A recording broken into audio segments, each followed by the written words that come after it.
Alors aujourd'hui, on se retrouve pour cette question spirituelle et métaphysique. C'est en quoi notre pensée est-elle créatrice? Et quelque part derrière cela, c'est comment sommes-nous créateurs de notre réalité? Et il y avait quelque chose également à définir, c'est enfin, dans le définir, c'est qu'est-ce que la pensée? Parce que vous imaginez bien, vous comprenez bien en fait qu'on a quelque part 2 sortes de pensées. On a la pensée égotique, on va dire, la pensée plus mentale et égo, et cette pensée qui nous vient de l'intuition, qui sont, 2 choses différentes, mais les 2 sont créatrices. En fait, il y a quelque chose à comprendre vraiment d'importance en fait, c'est que toutes nos pensées créent notre réalité. Et vous pouvez l'observer dans tout ce que vous avez vécu dans votre vie, comment vos pensées ont créé votre réalité, heu, votre environnement, ce que vous vivez, les expériences que vous avez vécues, sachant que votre réalité n'est que votre propre vérité. Et que pour un même événement, on va avoir différentes réalités, en fait, en fonction des personnes qui ont vécu l'événement et donc différentes vérités. Et cela est prouvé par les neurosciences, alors je vais pas rentrer là-dedans, mais il y a c'est vraiment quelque chose qui est, étudié sur le comment fonctionne le cerveau et comment le cerveau va vous mettre sur votre chemin ce à quoi vous croyez. Et par exemple, si vous allez dans une soirée et que vous considérez que vous allez passer une mauvaise soirée, votre cerveau va vous mettre sous les yeux tout ce qui répond à cette, croyance, ce fait de se dire: «Je vais passer une mauvaise soirée, tiens regarde la preuve, personne vient me parler», heu et puis enfin tout un tas, d'autres choses et puis je suis de mauvaise humeur et blabla et tout et votre cerveau vous apporte les preuves de ce que vous croyez. À l'inverse, dans la même soirée, il y a une personne qui se dit: «Ben, moi, j'y vais, peut-être que j'y vais à cette soirée, j'ai décidé de m'amuser, de m'éclater» et cette personne va faire des très belles rencontres et va s'amuser, s'éclater dans la même soirée. Et cela est vrai, en fait, vous pouvez sentir comment, quelque part, c'est votre état d'être, en fait, qui génère aussi, la réalité que vous créez. Mais votre état d'être entraînant, en fait, des pensées et ces pensées, votre cerveau va faire en sorte que, oui, il va vous montrer comment, ce que vous pensez est votre vérité. C'est pour ça qu'il est, d'une part, important, quelque part, d'un peu de faire attention à ses pensées, mais en fait, on peut les les switcher. Moi, j'aime bien prendre, en fait, cet exemple-là. Alors j'ai l'impression que je suis en train de de partir sur autre chose, mais en fait, bon, c'est quand vous êtes en interaction avec une personne, que cette personne, par exemple, vous dit quelque chose et vous, vous sentez tout de suite, ça réagit en vous. Alors c'est vrai que ça vient plutôt en lien avec les émotions, mais ces émotions vous créent une pensée vis-à-vis de cette personne. Vous dites: «Mais qu'est-ce qu'il a à me répondre comme ça? Qu'est-ce que c'est que ce truc? Il m'agace, il me gonfle, il me contrarie» et vous pouvez alors partir dans un j'allais dire dans un bullshit qui va créer tout d'un coup autour de vous, par exemple, si ça se passe en soirée, enfin, je vous le partage parce que c'est quelque chose qui est vécu, je vous remontrerai, je vous en reparlerai plus en détail, mais voilà, et tout d'un coup, dire: «Punaise, ma soirée là, elle va mal se passer» et vous pouvez en fait rester dans ce mood-là et votre soirée va mal se passer. À l'inverse, la personne va vous dire exactement la même chose. En fait, je vous donne cet exemple parce que c'était justement avec mon mari un soir. En soirée, il était, au sous-sol, je sais même plus ce qu'il faisait, genre peut-être même du vélo sur son home training ou je sais plus quoi et je viens lui dire quelque chose et puis il répond un peu sèchement et une réponse qui qui dans un sens me convient pas. Et donc je sens en moi en fait cette émotion et je dis: «Bah, bravo», et vraiment le temps de remonter du sous-sol, ça a été, bah, la soirée commence bien, quoi. Et là, qu'est-ce que c'est que ce truc? Et là, en fait, dans le temps de monter les escaliers pour revenir dans la maison, je me suis dit: «OK, c'est son histoire, c'est ce qu'il est lui en train de vivre, ça le concerne lui. Moi, je rentre pas là-dedans. Je vais faire ce que j'ai à faire et je laisse tomber l'affaire, en fait. Je laisse tomber l'affaire. Peu importe, il y avait ça servait à rien, en fait, de rentrer là-dedans et donc du coup, j'ai changé, en fait, mon état d'être, j'ai changé la pensée que j'avais eue sur cet événement-là. On a fini tous les 2 ce qu'on était en train de faire et quand on s'est retrouvés pour le repas, tout allait bien et la soirée s'est très bien passée. Parce que lui était resté dans son truc et puis, lui, ça ne l'avait pas touché de la même façon que ça m'avait touché. Donc ça c'est déjà une 1re chose. Et donc toute pensée que nous avons, qu'elle vienne de, notre ego, de nos émotions, de notre mental, ou qu'elle vienne de l'inspiration, de l'intuition, tout cela va créer notre réalité. Là, j'ai envie d'en fait d'aller je vais me connecter plus à la guidance, aller chercher les réponses peut-être un petit peu, j'allais dire plus profondes que mais là en fait, elle me dit: «Mais Catherine, c'est déjà très bien ce que tu dis, OK». Mais il y a quelque chose en fait qui est important en fait. Il y a c'est même pas à expliquer en fait. En effet, les neurosciences étudient cela, comment le cerveau fonctionne, mais tout ce qui passe dans notre cerveau, tout ce qu'on appelle pensée, ce qui est, ces pensées qui sont, vous sentez totalement intangibles puisque finalement on ne peut pas toucher la pensée. C'est cela qui crée nos perceptions, nos croyances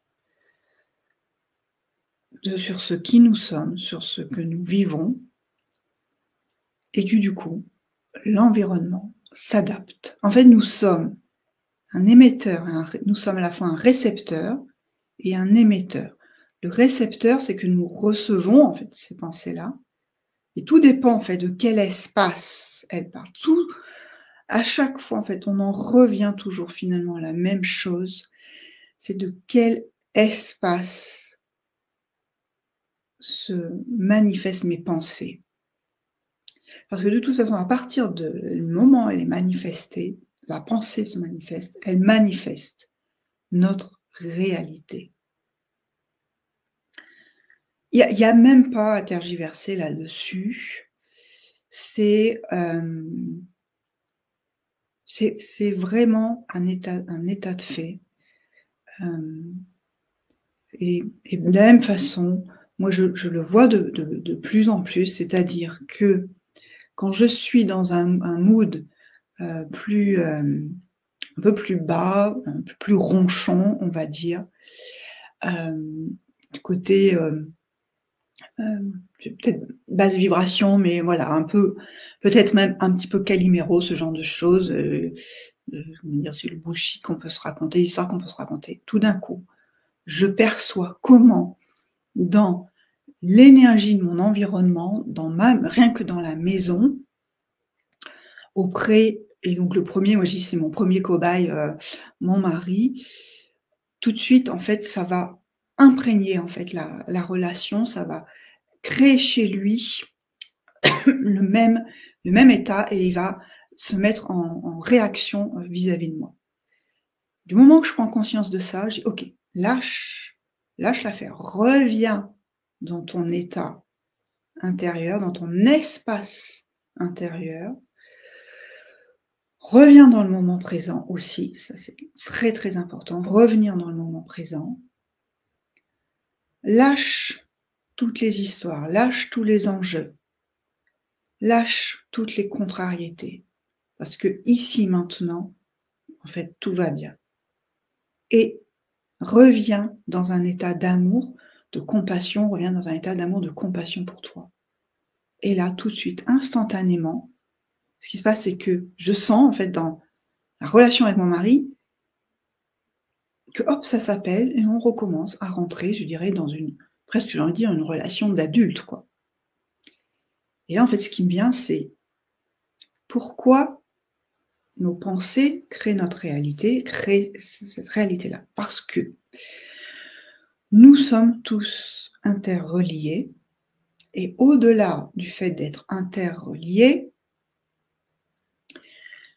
l'autre, c'est moi. Dans le principe même de l'unité et dans le principe même en fait que la source se manifeste partout et est partout, dans chaque être humain et dans chaque être vivant et dans chaque entité voilà, vivante, même pas vivante, je pense au minéral, donc minéral, végétal, animal, humain, la source est partout. Et donc forcément, du moment où moi, je me mets dans un état vibratoire qui va être un état plus haut, plus d'un état en fait d'amour, de paix, et d'un état voire de joie, etc. Dans ces états, voilà, de presque en fait de satisfaction, de gratitude. Enfin, vous pouvez mettre tous les mots que vous voulez derrière. C'est ça que je vais également. En fait, c'est ça qui va se manifester dans mon environnement et donc auprès des personnes. Les personnes qui sont autour de moi vont être forcément dans cette même vibration puisque je suis la source et l'autre est également la source. Donc, ils vont s'adapter à ma vibration. C'est en cela, en fait, que la pensée est créatrice. Parce que qu'est-ce que cette pensée? Cette pensée est la manifestation de notre vibration. Oui, c'est ça. En fait, la pensée est la manifestation de notre état vibratoire, de notre fréquence vibratoire. Donc, on peut se mettre dans un état vibratoire élevé et donc tout autour de nous va être en réception, en fait. On va émettre, en fait, cet état vibratoire et autour de nous, tout va s'adapter à cet état vibratoire élevé. Et quand il y a ces moments où on retombe, en fait, j'ai envie de dire, on retombe dans notre ego, dans le mental, on retombe dans notre personnage, et bien de la même façon, notre vibration émet une certaine fréquence, et du coup, l'environnement autour de nous s'adapte à nouveau à cette fréquence. Et c'est ainsi que on devient créateur. Nous sommes créateurs de notre réalité. On ne devient pas nous le sommes. C'est vraiment pareil. C'est la réalité d'un l'état de fait. Notre état vibratoire crée notre réalité. Nous sommes ce créateur en chaque instant. C'est pour ça que, comme on dit, souvent, il est important de faire attention à ses pensées. Moi, j'ai envie de vous dire, c'est plutôt de faire attention à son état d'être et de cultiver cet état d'être. Alors après, oui, on a le droit d'avoir des moments où on est plus fatigué, justement quand on est fatigué, c'est qu'on a besoin de repos et qu'il faut s'écouter et se reposer.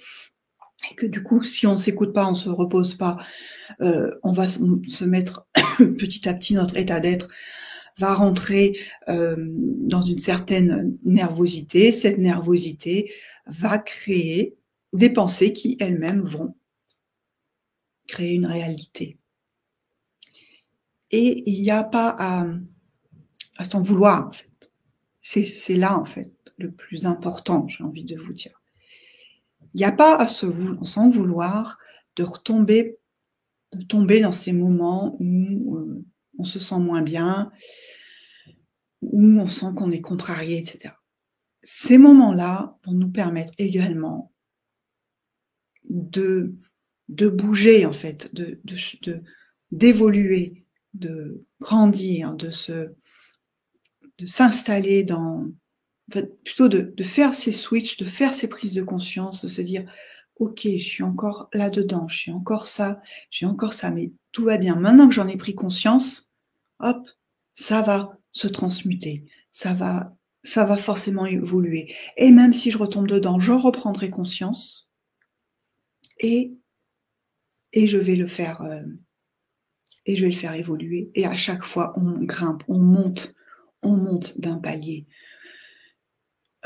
J'ai envie de vous dire, en fait, quand on tombe dans des moments down comme ça, qu'on peut appeler des breakthroughs, c'est des moments qu'on traverse qui peuvent être un petit peu brassants, challengeants, éventuellement douloureux. Voilà. C'est des moments, en fait, on les traverse, on se laisse traverser par ça. Et quand on en ressort bien plus haut. On ressort dans un état vibratoire qui va être beaucoup plus haut que celui où on était juste avant. Et on passe ainsi des paliers. Et en fait, on en revient toujours à la même chose, c'est cet état de présence à soi.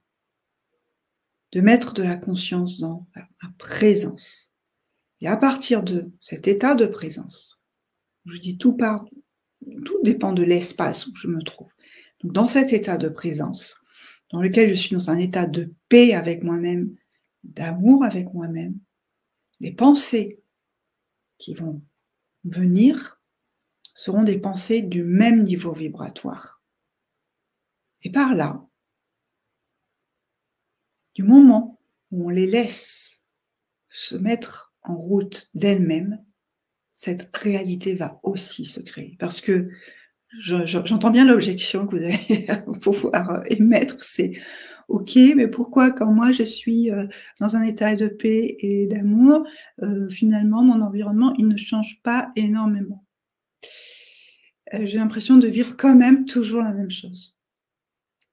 Là, j'ai envie de vous dire, c'est parce que vous êtes dans l'attente d'un résultat. Je me permets de le dire parce que je suis moi-même dans un petit peu ce travers de l'attente du résultat et je commence maintenant à m'en détacher totalement. Ce qui compte, ce n'est pas le fait de créer, en fait, que notre réalité, en fait, voilà, je reprends.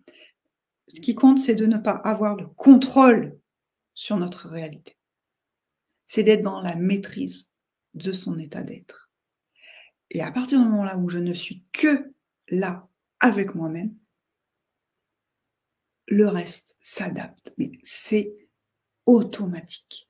Ça peut pas, en fait, ne pas fonctionner. Je vous promets que ça ne peut pas ne pas fonctionner. Du moment où je sens que moi-même, je suis en paix et en amour, autour de moi, ce que je vais recevoir, c'est de la paix et de l'amour. Et vous pouvez switcher dans la même journée, en effet, d'un état plus haut à un état plus bas. Et vous allez voir, en fait, comment, quand vous décidez, en fait, de OK, je lâche l'affaire et je reviens à moi.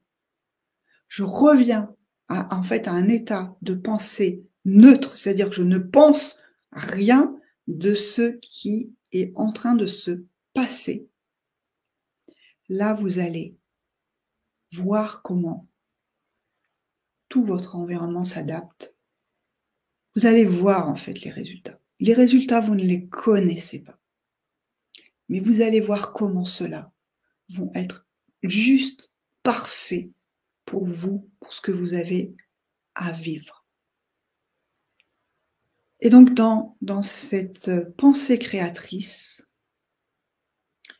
et du fait de créer notre réalité, observez comment, à chaque fois que vous tombez dans le contrôle, hop, le résultat n'est absolument pas celui que vous attendiez et va même vous mettre un petit peu le genou à terre pour prendre conscience que ce n'est pas en cherchant à contrôler que ma vie va s'améliorer. C'est au contraire en laissant être, en partant de cet état d'être, que là, tout d'un coup, peu importe en fait le résultat, peu importe ce qui se manifeste dans ma vie, je reste en fait dans cet état de paix. Et du coup, le regard que je pose sur ce que je suis en train de vivre devient un regard d'amour, mais en fait, au-delà de ça, c'est vraiment un regard en fait de gratitude. De gratitude. En fait, c'est vraiment la gratitude. C'est tout d'un coup, on remercie pour tout ce qui est vécu, tout ce qui est présent à soi. En fait, il y a quelque chose, j'ai envie d'explorer cette pensée qui vient à nous, et vraiment quelque chose de côté tout ce qui est en toi est déjà accompli. Parce que dans l'espace-temps qui en soi n'existe pas, le temps n'existe pas en tant que temps linéaire, tout a déjà été accompli dans ta vie. Donc les pensées qui viennent à toi sont des pensées qui sont déjà manifestées. Ça, c'est vraiment prendre conscience en fait de cela, du moment où une pensée arrive, une pensée qui est notamment une intuition, une inspiration, elle est déjà manifestée. Elle vient à nous parce que elle existe. La manifestation, la matérialisation de la pensée existe déjà. En fait, et là, en fait, ce que je reçois, c'est que cela existe et cela est manifesté, même quand on n'est pas en fait vous voyez, même quand c'est pas une intuition, même quand c'est pas une inspiration. C'est-à-dire que toute pensée qui vient à nous est déjà manifestée. Donc même des pensées plus égotiques, même des pensées plus mentales, des croyances, des choses qui... Ces pensées qui nous font voir la vie comme contraignante, ces pensées-là aussi sont déjà manifestées. Je vais vous reprendre un exemple. Le pauvre, mon mari, c'est mon témoin. Il est toujours dans les beaux coups, là. Donc, il fait du vélo. Il va faire du vélo sur les chemins, sur les routes et les chemins. Et il ne se passe pas une sortie à vélo où il me raconte, une fois qu'il est rentré, que il a croisé un groupe de randonneurs qui ne s'est pas écarté. Il a croisé un couple qui était sur le chemin, en train de marcher sur le chemin. Il donne un coup de klaxon, un coup de sonnette, enfin, bref. Et il se fait entendre. Et puis le couple s'écarte. Puis d'un coup, au dernier moment, il y en a un des deux qui va traverser le chemin juste au moment où lui il passe. Il est obligé de s'arrêter. Et voilà, il ne se passe pas une sortie du dimanche comme ça. Et en fait, je l'écoute, je regarde, je dis, mais en fait, tu manifestes tout ce que tu crois. C'est-à-dire, du moment où il part faire son vélo, il se dit, mais sur qui je vais tomber? Sur quel groupe de randonneurs je vais tomber? Sur quel chien je vais tomber? Sur qu'est-ce que je vais encore croiser sur mon chemin qui va faire que mon parcours ne va pas être juste une belle promenade? Et en fait, je le sais, hein, je le connais bien. Pour lui, son environnement va être forcément, à un moment donné, va y avoir une hostilité qui va se manifester. Et donc, forcément, elle se manifeste. S'il partait faire du vélo en étant mais totalement sans aucune attente, en fait, sans rien, juste, je pars faire du vélo et je vais me faire plaisir en allant faire du vélo sur les chemins aujourd'hui. Il ne rencontrerait pas ce genre d'événement.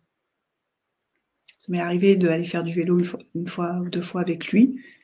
On n'a pas eu ces rencontres-là. Moi, je vais marcher sur les chemins. Je n'ai jamais eu aucun souci. Voilà. Et c'est ça en fait, elle est là en fait, toute. Du moment où une pensée vient à vous, dites-vous qu'elle est déjà manifestée. Alors, là en fait, là je me pose la question, ok, mais donc quand on sent qu'on a une pensée qui arrive et qui va nous contraindre, qui pose des conditions, voilà, ça peut être une pensée aussi d'inquiétude, voilà. Comment on fait pour, justement, là, on s'en rend compte, on se dit, ok, je la change. Alors, bah là, en fait, c'est efface, tu effaces, tu dis, ok, stop, stop, j'arrête là, stop, j'efface. Celle qui utilise les rayons, vous pouvez mettre du rayon violet sur la pensée, ça va la transmuter, touc, voilà. Toute pensée limitante, contraignante, croyance, voilà, croyance qui nous impose, voilà, quand on sent que dans l'extérieur qui s'impose à nous, on efface, on met du rayon violet qui va transmuter, et on revient à soi, et en fait on lâche. L'idée c'est de se dire, ok, je vais, c'est de même pas en fait poser d'intention sur l'action que vous êtes en train de mener, pour laisser venir ce qui doit venir à vous. Laisser venir, être ouvert à l'inattendu. Laissez toutes les opportunités venir à vous sans aucune attente de conséquences, de résultats. Et là, vous allez voir en fait comment la vie, elle se déroule en toute simplicité. Et ça allège d'un poids en fait. On enlève tous les enjeux qu'on peut mettre sur toutes nos actions. Et là, ça se dépose. Et je dis, ok. Voilà, donc c'est avoir toujours conscience que notre pensée est créatrice, quelle qu'elle soit cette pensée.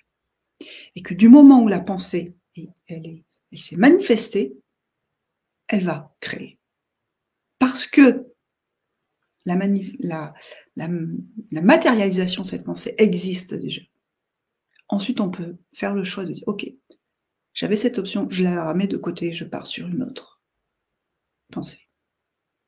Et on laisse venir à ce moment-là. Voilà, dites-moi comment ça résonne pour vous. Si vous avez déjà eu conscience en fait de ces manifestations, de pensée.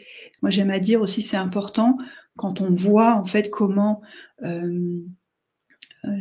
notre pensée s'est manifestée, de remercier. En fait, c'est quelque chose que j'ai déjà partagé, mais remercier. En fait, quand on remercie, en fait, on se remercie soi-même, parce que j'allais dire remercier la source, le divin, l'univers, la vie.